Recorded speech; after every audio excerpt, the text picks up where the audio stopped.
spicy ang aking dinengdeng, guys. Ayan, sari-saring gulay, may talong, may sitaw. Ano ba tawag dito? Ayan, at may talbos ng sitaw at may kaunting bulaklak. Sinahugan lang siya ng dried shrimps at saka pritong galunggong. Ayan, guys. Ready na ang food.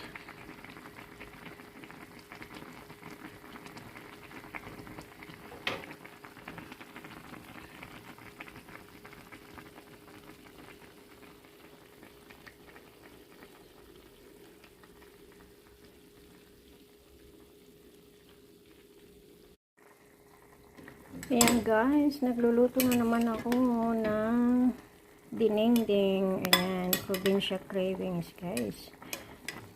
Talong with sitaw, with dried shrimps, and pritong galunggong guys. Ayan, lagyan ko na rin nito. Di ko alam ang nito, parda ang tawag sa ano ba sa Tagalog ito.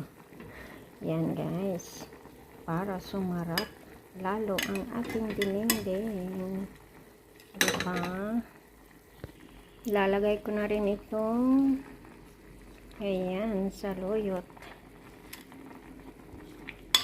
with talbos ng sitaw and bulaklak.